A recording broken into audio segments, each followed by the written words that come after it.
大家好，歡迎返嚟第11課。上堂我哋諗過 AI 對工作、對思考、對公平正義有咩影響，諗嘅嘢都幾深。咁今日呢，我哋要將眼光放遠啲，望下未來嘅 AI 會變成點。同時，我會特別同銀髮族朋友傾幾句，睇下喺呢個 AI 時代入面，你哋嘅位置喺邊度，有咩機會。好，我哋先講未來 AI 嘅4大趨勢。第一個趨勢， AI 會越來越聰明，佢會更加了解你，更加準確，做到更加多嘢。但大家要記住，無論佢幾聰明，佢始終都係一個工具，佢唔會思考，冇意識，亦都冇情感。即係話，佢可以做好多好複雜嘅任務，但佢唔會突然間變成一個有自我意識嘅機械人。呢點大家要放心。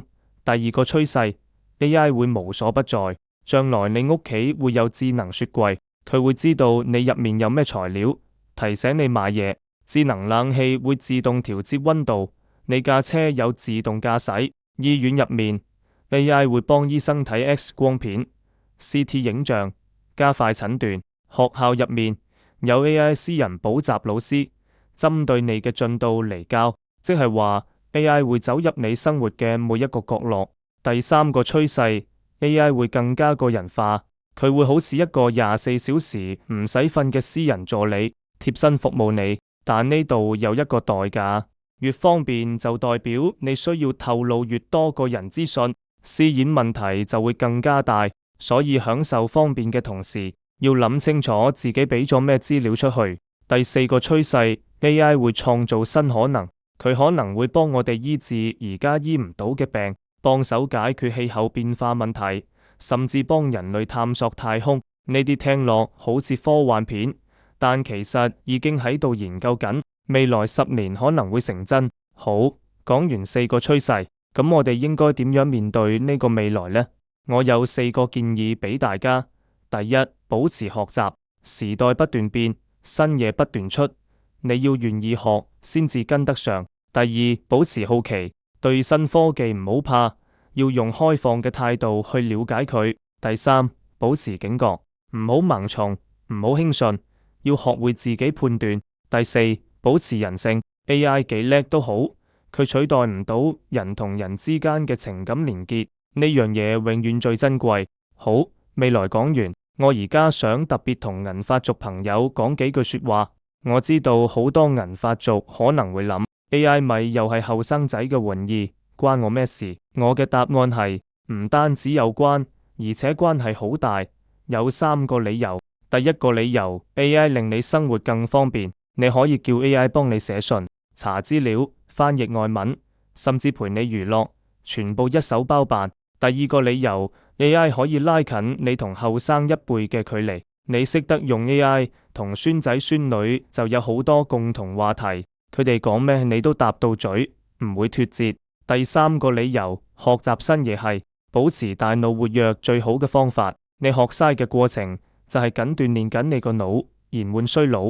而且銀髮族學 AI 有3個獨特優勢，係後生仔未必有㗎。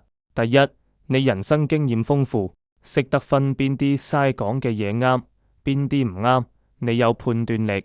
第二，你時間比較多，可以慢慢學，唔使趕。第三，你比後生仔更有耐心，可以慢慢同 AI 磨合，試多幾次都唔會。咁應該用咩心態去學呢？3個字，慢慢嚟。你唔使學晒全部功能，淨係學識幾個你啱用嘅功能就夠㗎喇，唔使急，錯咗冇相干，試多幾次就熟。入門好簡單，揀一個簡單嘅工具。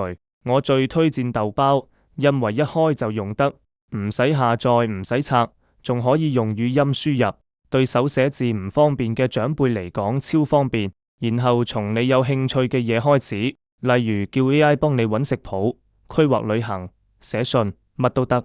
最好就係同家人朋友一齊學，互相鼓勵，好玩好多。好，輪到你動手啦，請你拎出一張紙或者打開手機備忘錄，寫低你最想 AI 幫你做嘅3件事，可以係寫信、查食譜、規劃旅遊、學新知識、陪你傾偈，乜都得。